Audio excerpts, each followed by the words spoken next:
नमस्कार बच्चों, कैसे हो आप सब। आशा करती हूँ आप सभी अच्छे होंगे, स्वस्थ होंगे। तो आज बच्चों हम शुरू करेंगे अध्याय 20। तो क्लास 7 सभी अपनी बुक्स एंड नोटबुक्स निकाल लीजिए।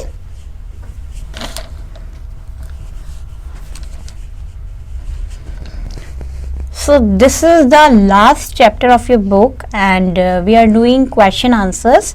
So आज बच्चों बहुत ही ध्यान से क्लास लीजिएगा और ध्यान से पढ़िएगा, ठीक है। और पहले आप क्वेश्चन लिखना ब्लैक पेन से और फिर आंसर लिखना ब्लू पेन से, ओके। जैसे मैं हमेशा इंस्ट्रक्शन देती हूँ आपको, वैसे वैसे आप क्वेश्चंस लिखना, फिर आप आंसर लिखना। पहले तो बताओ आप सबको कविता समझ में आ गई थी ना, ओके। और अगर आपको नहीं समझ में आई है तो अभी हम प्रश्न उत्तर करेंगे, उसमें मैं बीच बीच में आपको समझाती रहूंगी, आप समझ सकते हैं, ओके। जिन बच्चों ने नहीं देखा था वो पहले वाला लेक्चर देख लेंगे पहला, फिर उसके बाद प्रश्न उत्तर कर लेंगे, ओके। तो चलिए बच्चों अब हम शुरू करते हैं। पहला प्रश्न लिख लो सभी बच्चे। कण कण में है व्याप्त वही स्वर, कालकूट फड़ी की चिंतामणि। तो क है इसमें वही स्वर, वह ध्वनि एवं वही तान आदि वाक्यांश किसके लिए, किस भाव के लिए प्रयुक्त हुआ है। तो पहला उत्तर क वाला लिखो। वही स्वर, वह ध्वनि एवं वही तान नव निर्माण की राहें खोलने हेतु व जनता को जागृत करने के लिए प्रयुक्त हुआ है।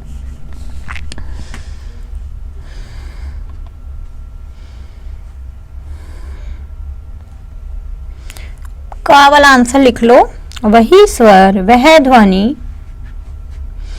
एवं वही तान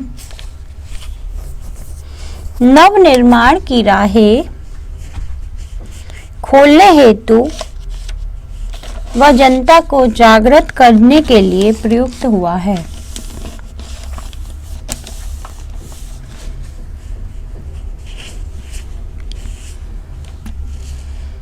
ख वाला लिखो। ख वाला क्वेश्चन लिखो सभी। वही स्वर, वह ध्वनि एवं वही तान से संबंधित भाव का रुद्र गीत का खुद तान है। निकली मेरी अंतरतर से पंक्तियों से क्या कोई संबंध बनता है। इसका उत्तर क्या होगा। वही स्वर, वही ध्वनि एवं वही तान से संबंधित भाव का रुद्र गीत की क्रुद्ध तान है। निकली मेरे अंतरतर से पंक्तियों से यही संबंध बनता है क्योंकि कवि इन पंक्तियों के माध्यम से आवेश पूर्वक जनता को जागृत करना चाहता है, लेकिन उसके कंठ से वह गीत बाहर नहीं आ सकता, जिसके कारण वह और भी अधिक अधीर हो जाता है। तो इसका आंसर लिखेंगे सभी। वही स्वर, वही ध्वनि एवं वही तान से संबंधित भाव का रुद्र गीत का क्रुद्ध तान है।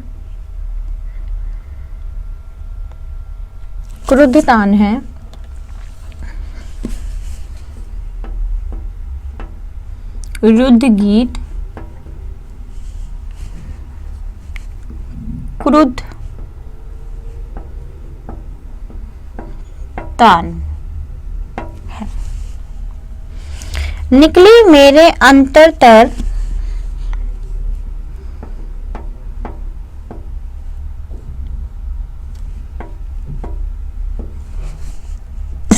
से पंक्तियों से यही संबंध बनता है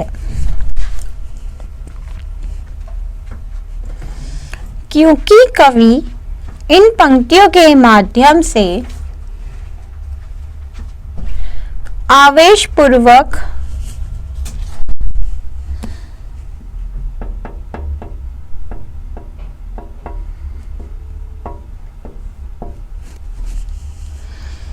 जनता को जागृत करना चाहता है,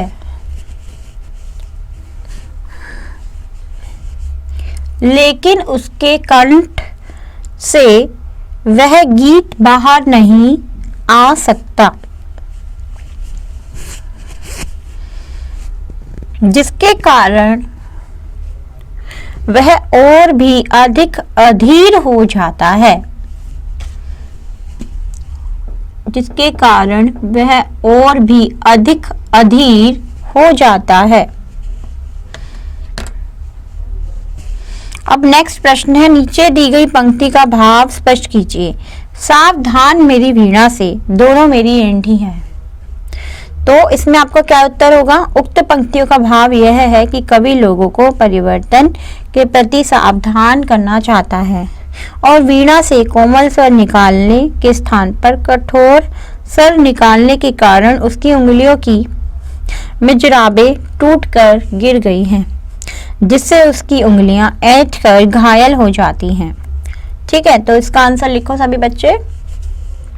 उक्त पंक्तियों का भाव यह है, प्रश्न नंबर 2 वाला है ना, पहले प्रश्न लिख लो ब्लैक पेन से, फिर उत्तर। उक्त पंक्तियों का भाव यह है कि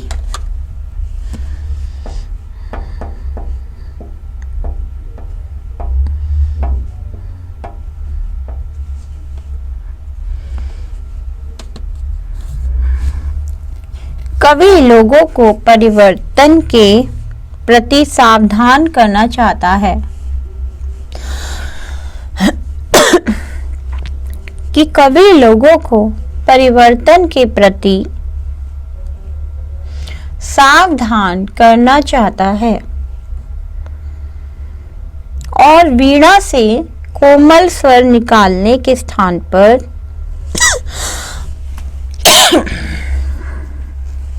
कठोर स्वर निकालने के कारण उसकी उंगलियों की मिजराबें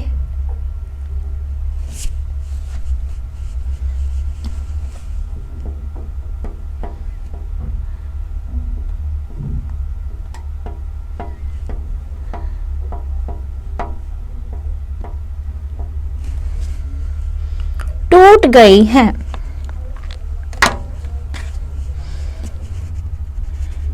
जिससे उसकी उंगलियां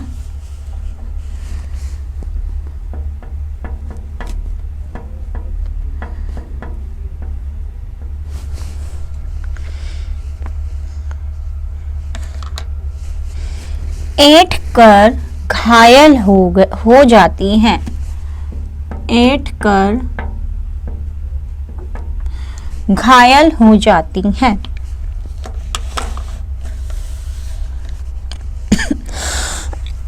अब है कविता से आगे। ठीक है, यहाँ तक करने के बाद आपको क्या करना है? पहला है इसमें, स्वाधीनता संग्राम के दिनों में अनेक कवियों ने स्वाधीनता को मुखर करने वाली ओजपूर्ण कविताएं लिखी। स्वाधीनता संग्राम के दिनों में अनेक कवियों ने स्वाधीनता को मुखर करने वाली ओजपूर्ण कविताएं लिखी। माखनलाल चतुर्वेदी, मैथिली शरण गुप्त और सूर्यकांत त्रिपाठी निराला की ऐसी कविताओं की 4-4 पंक्तियां इकट्ठी कीजिए जिसमें स्वाधीनता के भाव ओज से मुखर हुए हो। तो इसका उत्तर क्या होगा? जैसे आप जो माखनलाल चतुर्वेदी की उनकी पंक्तियां लिखेंगे, मैथिली शरण गुप्त की उनकी लिखेंगे, सूर्यकांत त्रिपाठी निराला की करेंगे। ठीक है, इसमें जैसे आपको बताती हूँ मैं, चाहा नहीं मैं सूर वाला के गहनों में गुंथा जाऊं, चाहा नहीं प्रेमी वाला मैं विंध्य प्यारी को लल जाऊं, चाहा नहीं सम्राटों के शब पर हे हरि डाला जाऊं, चाहा नहीं देवों के सिर पर चढ़ू भागे पर इठलाऊं, मुझे तोड़ लेना बनमाली उस पथ पर देना तुम फेंक, मातृभूमि पर शीश चढ़ाने जिस पथ जाए वीर अनेक। तो ये किसने लिखा है? माखनलाल चतुर्वेदी ने। तो ये आपको कुछ इनकी लाइंस थी जो उनके लिए आपको लिखनी थी, तो वो मैंने आपको बता दी ऐसे से। ठीक है, अब मैथिली शरण गुप्त की बताती हूँ। विचार लो कि मृत्यु हो ना, मृत्यु से डरो कभी, मरो परंतु यो मरो कि याद जो करे सभी, होए ना यो सो मृत्यु तो वृथा में मारे, वृथा जिए मरा नहीं वही की जो जिया ना आपके लिए, यही पशु प्रवृत्ति है कि आप आपे ही चरे, वही मनुष्य है कि जो मनुष्य के लिए मरे। ये मैथिली शरण गुप्त जी ने लिखी है। अब है लास्ट, सूर्यकांत त्रिपाठी निराला जी ने जो लिखी है, जागो फिर एक बार प्यारे जगाते हुए हारे, सब तारे तुम्हें अरुण पंख तरुण विकिरण, खड़ी खोली है द्वार, जागो फिर एक बार। ठीक है, ये लिखे सूर्यकांत त्रिपाठी निराला जी ने। अब है आपका अनुमान और कल्पना, उस पर आ जाओ। कवि के मूल भाव को ध्यान में रखते हुए बताइए कि इसका शीर्षक विप्लव गायन क्यों रखा गया है। तो इस कविता का शीर्षक विप्लव गायन इसलिए रखा गया होगा क्योंकि कवि रूढ़िवादी विचारों, भेदभावों और गलत रीति रिवाजों को त्याग कर सामाजिक विकास को अवरुद्ध करने वाली शक्तियों से संघर्ष करते हुए नव निर्माण करना चाहता है। इसके लिए वह विप्लव के माध्यम से बदलाव की लहरें लाना चाहता है। ठीक है, ये इसका आंसर है। तो आप लिखेंगे सभी बच्चे, इस कविता का शीर्षक लिख लो अनुमान और कल्पना वाला। विप्लव गायन इसलिए रखा गया होगा क्योंकि कवि रूढ़िवादी विचारों,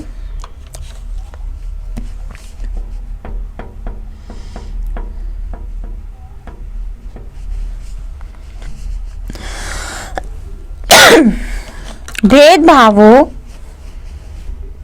और गलत रीति रिवाजों को त्याग कर सामाजिक विकास को अवरुद्ध करने वाली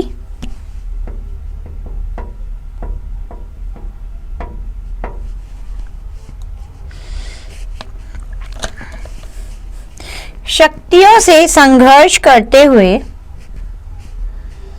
नव निर्माण करना चाहता है।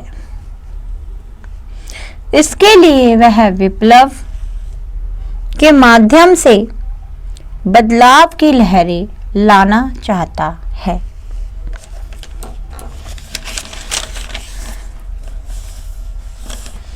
अब नेक्स्ट है बच्चों आपका भाषा की बात। ठीक है, इसमें सारा आपका ग्रामर वर्क आ जाएगा। जैसे पहला है, कविता में दो शब्दों के मध्य इस तरह से साइन का प्रयोग हुआ है। ठीक है, तो जिससे उथल पुथल मच जाए। उथल पुथल में इस तरह का साइन आ गया ना बीच में, उथल पुथल। ठीक है, इस तरह का साइन आ गया। तो आपको क्या करना है, जैसे कण कण में व्याप्त वही स्वर, इन पंक्तियों को पढ़िए और अनुमान लगाइए कि कवि ऐसा क्यों प्रयोग करते हैं, इस तरह से क्यों प्रयोग करते हैं। तो पहला पॉइंट होगा इसका आंसर होगा काव्य को प्रभावमयी बनाने के लिए। ठीक है, ये इसका आंसर है कि काव्य को क्या बनाना है, उनको प्रभावमयी और शब्दों में प्रवाह लेने हेतु ये साइन का प्रयोग होता है। इस साइन का प्रयोग होता है ना। योजक चिन्ह, इसको क्या बोलते हैं, योजक चिन्ह। ठीक है, योजक चिन्ह बोलते हैं इसको।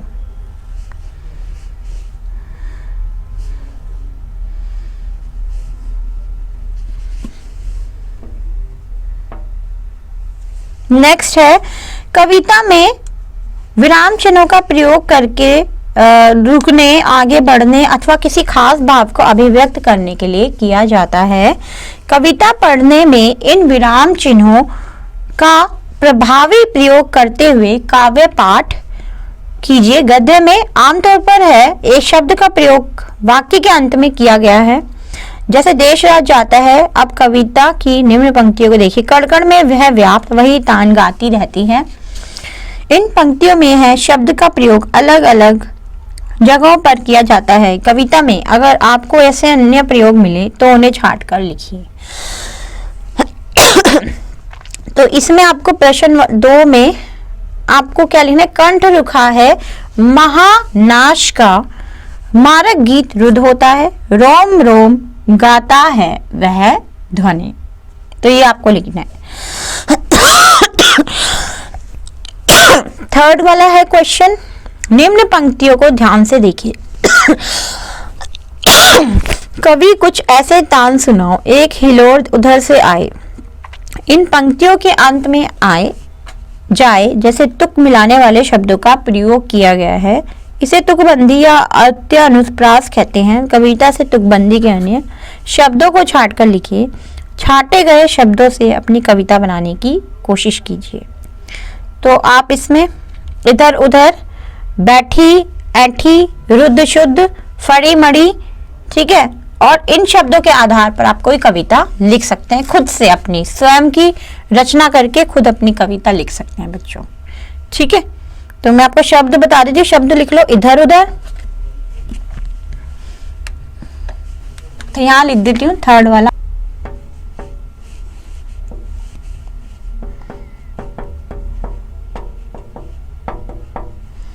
भाषा की बात में है थर्ड वाला आंसर इसका।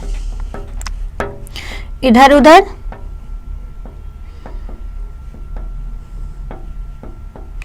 बैठी ऐठी,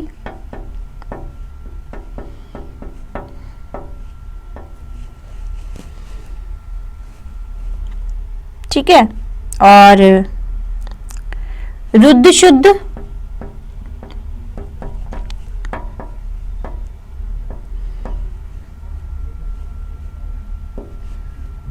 फड़ी मड़ी,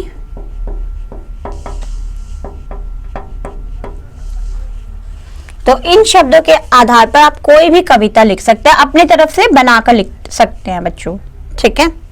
अब नेक्स्ट है आपका अन्य महत्वपूर्ण प्रश्न। कवि जड़ से समाप्त करना चाहता है। क्या समाप्त करना चाहता है? 4 ऑप्शन है आपके पास। रूढ़ियां व पुराने रीति रिवाज, ख नई पनपती विचारधारा, ग बढ़ता पाश्चात्य प्रभाव, घ घटिया मानसिकता। इनमें से क्या कवि जड़ से समाप्त करना चाहता है बच्चों? क तो रूढ़ियां व पुराने रीति रिवाज कवि समाप्त करना चाहता है। नेक्स्ट आ जाओ नंबर 2, कवि विनाश के गीत गाना चाहता है। का प्राचीनता से तंग आ जाने के कारण, ख कोमल राग अच्छा ना लगने के कारण, ग विध्वंस पर ही नवनिर्माण करने के लिए, घ अपना प्रभुत्व जमाने के लिए। तो इसमें से क्या आएगा? ग वाला आएगा, ग वाला कर लो, विध्वंस पर ही नवनिर्माण करने के लिए। नंबर 3, विप्लव गान गीत है। क वीरतापूर्ण, ओजस्वी, ग हास्य, घ रौद्र। क्या आएगा इसमें? ख ओजस्वी आएगा, ख लिख लो, ख कोष्टक में लिख लो बच्चों। अब है question, last question of your book and last chapter, and now it is the ending of the lesson, ठीक है। नंबर 4, ध्यान से देखिए, आसान है, सभी को आता है और सभी जवाब देंगे अब, ओके। निम्नलिखित वाक्यों में दिए रिक्त स्थानों की पूर्ति कोष्टक में दिए उचित शब्द से कीजिए। क डैश गीत रुद्ध होता है, मारक या प्रेरक? क्या आएगा बच्चों इसमें? मारक, तो मारक लिखेंगे। ख कण कण में है व्याप्त डैश स्वर, क्या आएगा? यही वही, क्या आएगा? वही, ठीक है। ग लिखो, पोषक सूत्र डैश आया है। परण निरण, क्या आएगा इसमें? परण, तो परण लिखेंगे सभी बच्चे, लिख लीजिए सभी बच्चे, लिख लिया? यस। नाउ बच्चों, अभी आपका चैप्टर पूरा मैंने कंप्लीट कर दिया है, ठीक है, और इसी के साथ आपकी ये बुक भी अब पूरी हो गई है। अब आपको क्या करना है, इस चैप्टर के सारे प्रश्न उत्तर अच्छे से अच्छी हैंडराइटिंग में लिखने हैं, और अगर आपको कोई भी डाउट है तो आप मुझसे कभी भी क्लियर कर सकते हैं बच्चों। I am always for you, ठीक है, I am always available for you and I am always with you, ठीक है। तो सभी बच्चों को सारे क्वेश्चन आंसर्स अटेम्प्ट करने हैं, ठीक है, और अगर कुछ नहीं समझ में आता इस कविता में तो आप कभी भी मुझसे पूछ सकते हैं। नाउ बच्चों, अब ये आपकी क्लास का आज आखिरी डे है, तो अब आपको क्या करना है, सारे चैप्टर्स आपको धीरे धीरे रिवाइज करते रहने हैं, क्योंकि आपके एग्जाम्स आने वाले हैं, तो आप ही को तो करना है ना, तो इसलिए सारा जितने भी चैप्टर्स हमने किए हैं आप उसको अच्छे से रिवाइज करेंगे और कुछ जो आपके लेसन्स में जो आपका काम नहीं हुआ है वो पिछला वाला जरूर कंप्लीट कर लें, जिससे आपको कोई भी आगे एग्जाम के दौरान आपको परेशानी ना हो। ठीक है, और अगर आपके पास कोई चैप्टर नहीं है तो आप अपनी टीचर से ले सकते हैं। ठीक है, तो सभी बच्चे अपना काम आज पूरा कर ले। ठीक है, और कठिन शब्दों की प्रैक्टिस करते रहे, कुछ शब्द नहीं समझ में आता, कोई मात्रा में नहीं आपको आती तो उसकी प्रैक्टिस करें। ठीक है, और साथ साथ अपना वर्क लर्न करते जाएं बच्चों। ठीक है, तो अब मैं बच्चों आपसे विदा लूंगी और आपको शुभकामनाएं देना चाहूंगी ढेर सारी कि आप इसी तरह हिंदी को अच्छे से पढ़ते रहे, अपनी मातृभाषा में मन लगाएं।